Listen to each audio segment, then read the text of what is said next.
SSC से जुड़ी हुई सारी न्यूज़ और फ्री ऑनलाइन कोचिंग के लिए सब्सक्राइब करें और बेल आइकन दबाना ना भूलें सारे नोटिफिकेशन आप तक पहुंचने के लिए। तो hi friends, welcome to SSC mindset. एक बार फिर आप लोगों का स्वागत है एसएससी माइंडसेट में। और ये है हमारा ज्योग्राफी का नेक्स्ट चैप्टर, जिसकी हम बात करेंगे हमारे अर्थ के इंटीरियर स्ट्रक्चर के बारे में। मतलब अर्थ के अंदर के, जैसे आपका कोर हुआ, मेंटल हुआ, क्रस्ट हुआ, हम इन तीनों के बारे में, आपके बारे में, इन सब के बारे में बात करेंगे कि कौन कौन सी इसमें, कितनी इसकी लगभग डेप्थ है, कितनी गहराई में है, क्या इसका डायमीटर है, कहाँ पर कितना क्या है, क्या क्या इसके अंदर होता है, सारा देखेंगे। एक फिगर में आपको दिखाऊंगा, उस फिगर से आपको लगभग सारा क्लियर हो जाएगा। लास्ट में वो फिगर मैं आपको दिखाऊंगा। बहुत छोटी सी वीडियो होने वाली है, क्योंकि हमारे एसएससी में इंटीरियर से बस इतना ही आता है कि सबसे ज़्यादा कौन सा सब्सटेंस है जो पाया जाता है हमारे अर्थ के अंदर, क्या उसकी डेप्थ है, और कौन सा क्रस्ट कितना बड़ा है। बस ये ऐसे सवाल आते हैं, इससे ज़्यादा नहीं आते हैं। ठीक है, तो चलिए स्टार्ट करते हैं बिना कोई वक्त गवाए हुए। तो सबसे पहले अगर क्वेश्चन की बात करें तो देखिए, जो अर्थ का जो डायमीटर है वो लगभग 12,756 किलोमीटर है इक्वेटर पे। ठीक है, और 12,715 है लगभग हमारा जो पोल्स है वहाँ पे। ठीक है, उसके बाद बात करें कि देखिए इसमें 4 लेयर होती हैं। ठीक है, जिसके अंदर रॉक्स और मेटल्स होते हैं। ठीक है, 4 लेयर होती हैं और रॉक्स मेटल की वो बनी होती हैं। ठीक है, देखिए सबसे पहली लेयर होती है क्रस्ट। क्रस्ट सबसे पहली लेयर होती है, जिसके अंदर में क्या मिलता है, इग्नीशियस रॉक्स, ठीक है, मेटामॉर्फिक रॉक्स और सेडिमेंट्री रॉक्स। ये 3 रॉक्स होती हैं जो हमारी क्रस्ट के अंदर पाई जाती हैं। ठीक है, ये अलग अलग तरह से बनी होती हैं। कुछ बनी होती हैं जो हमारी जीवाश्म से मिलकर बनी होती हैं। ठीक है, जो डायनासोर वगैरह दब गए थे वो उनसे मिलकर बनी होती हैं। ठीक है, कुछ हमारे ज्वालामुखी के फटने से जो रॉक बनती हैं उनसे बन के बनी होती हैं। ठीक है, और कोई हमारी नेचुरल रॉक्स होते हैं। तो ऐसे सबसे मिलकर हमारी ये क्रस्ट बनी है।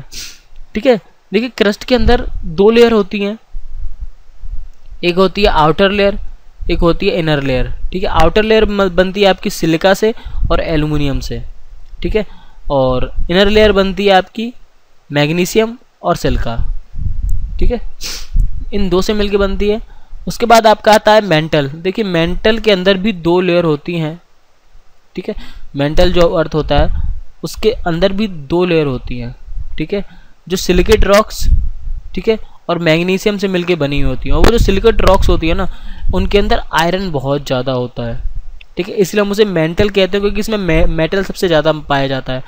ठीक है, देखिए mental is divided into upper mantle and lower mental. ये भी 2 तरह से बांटा जाता है, अपर मेंटल और लोअर मेंटल। देखिए अगर अपर मेंटल की हम बात करें तो consist of lithosphere and asthenosphere.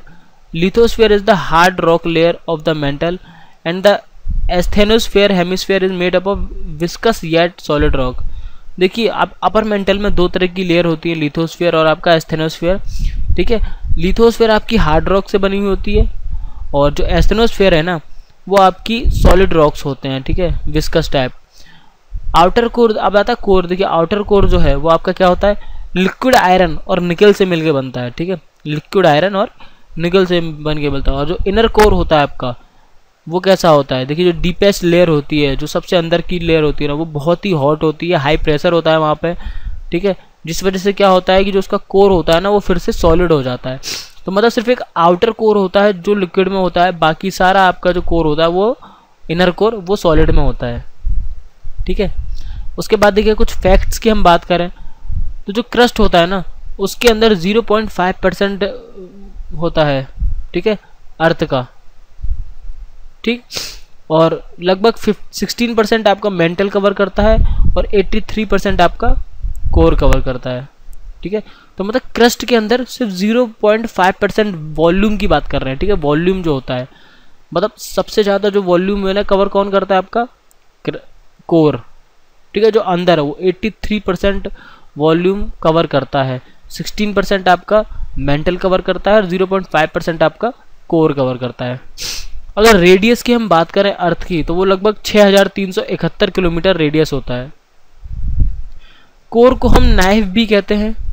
ठीक है, नाइफ किसे कहते हैं, किस लिए कहते हैं, क्योंकि इसमें क्या है, निकल होता है Ni और आयरन होता है आपका Fe, ठीक है, आयरन मतलब फेरस, तो ये आपका नाइफ कहता है, इसलिए हम इसे नाइफ कहते हैं। The crust of the earth is made of various type of rocks, natural mass of mineral water, mineral matter, ठीक है। देखिए जो क्रस्ट होता है ना आपका, वो अलग अलग तरह की रॉक्स से मिलके बनता है, मैंने आपको बताया था, ठीक है, जिसके अंदर इग्नीशियस रॉक्स, सेडिमेंट्री रॉक्स, ये सब आती हैं, और मिनरल मैटर भी इसी के अंदर पाया जाता है, सारे मिनरल्स वगैरह ये इसी में मिलते हैं, क्रस्ट में ही, ठीक है। और जो रॉक्स का जो देखिए साइज, स्ट्रक्चर जो होता है ना, वो भी अलग अलग प्रकार का होता है, ठीक है। मेन 3 प्रकार की रॉक होती हैं, इग्नीशियस, सेडिमेंट्री और मेटामॉर्फिक, ठीक है। अब इग्नीशियस रॉक्स क्या होती हैं, तो देखिए जो आपकी इग्नीशियस रॉक्स होती है ना, देखिए वो बहुत ही मतलब एक तरह से मैग्नेटिक रॉक कहलाती है, ठीक है। ये 3 प्रकार की रॉक में सबसे मेन रॉक है, और ये बनती है ना, ये कैसे बनती है, ये जो आपका मैग्मा और लावा होता है, जब वो ठंडा हो जाता है और ठंडा होने के बाद जब वो धरती में दब जाता है, उसके बाद ये इग्नीशियस रॉक आपकी बनकर सामने आती है, ठीक है। अब बात करें अगर हम सेडिमेंट्री रॉक्स के बारे में, तो देखिए जो आपकी सेडिमेंट्री रॉक्स होती है ना, वो कैसी रॉक होती है, जब आपका डिपोजिशन और सब्सिक्वेंट सीमेंटेशन हो जाता है, किसका मतलब वाटर के साथ मिलकर जो मटेरियल्स होते हैं वो धरती के अंदर दब जाते हैं और फिर वहाँ पर वो जम जाते हैं, वो आपके सेडिमेंट्री रॉक्स कहलाते हैं, एक तरह से सीमेंट की तरह बन जाते हैं, वो टाइट हो जाते हैं, ठीक है, वो आपका सेडिमेंट्री रॉक्स कहलाते हैं। अब आपका आता है मेटामॉर्फिक रॉक्स।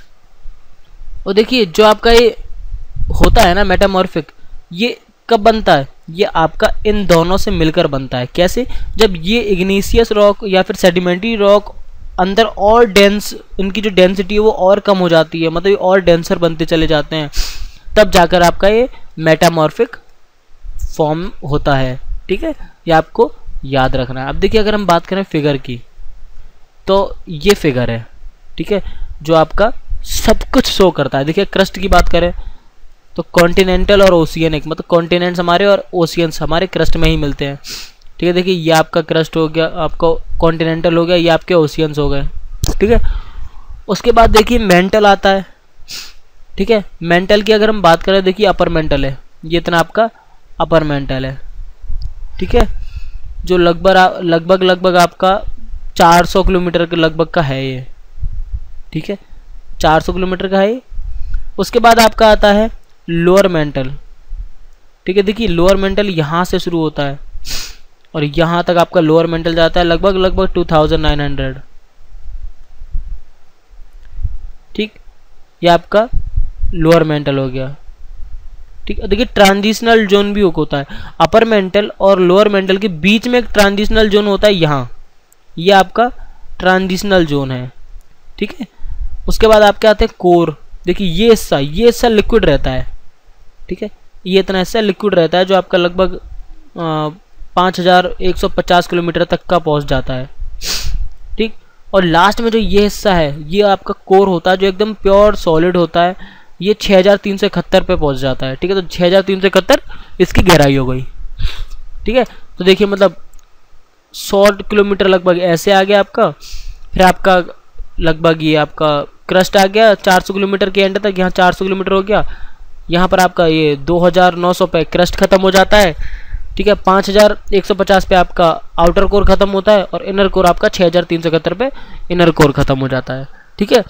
पर फिर भी देख लीजिए वॉल्यूम आपका सबसे ज़्यादा कौन कवर करता है, आपका कोर कवर करता है, ठीक है, ये आपको याद लिखाना है। और देखिए इनको किस बेसिस पे बांटा जाता है, ठीक है। अब हम इनकी इतनी गहराई पे तो कभी गए नहीं है, तो इनको किस बेसिस पे बांटा जाता है, इनको बांटा जाता है सीस्मिक जो वेव्स होती हैं आपकी, ठीक है, उनके बेसिस पर इनको डिवाइड किया गया है आपको, ठीक है। सेस्मिक जो वेव होती हैं उनके बेस पे से डिवाइड किया गया है, ठीक है। अब देखिए कई सारे क्वेश्चन ये भी बनते हैं कि कौन से मतलब गहराई में सबसे गहराई तक कौन गया हुआ है, सबसे गहरी जगह समुद्र में कौन सी है, तो ये सब स्टैटिक वाले क्वेश्चन है।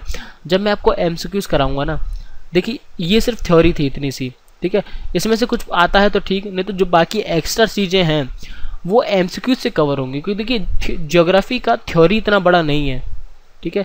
आप बुक्स भी देखेंगे तो ज्योग्राफी बहुत छोटी सी है, जो कवर करता है ना वो स्टैटिक जो ज्योग्राफी आपकी वो कवर होती है, बाकी सब चीज़ों में जो आपके टेम्पल्स हुआ, रिवर्स हुआ, ये सब वो कवर करता है। तो वो मैं कवर करूँगा कब, जब मैं आपको इसके एमसीक्यूज कराऊंगा। ठीक है, तो देखिए यहाँ पर ये आपका इनर क्रस्ट वाला बस जो डिटेल थी कि यह कैसी फॉर्मेशन है मैंने आपको बता दी। ठीक है, तो आई होप कि आपको ये वीडियो पसंद आई होगी। अगर यह पसंद आई है ना तो प्लीज़ इस वीडियो को लाइक कीजिए, कुछ पूछना चाहते हैं तो कमेंट कीजिए, और अभी तक अगर सब्सक्राइब नहीं किया है तो सब्सक्राइब कर दीजिए। तो फिर मिलते हैं नेक्स्ट वीडियो में, तब तक के लिए bye, thanks for watching and Vande Mataram.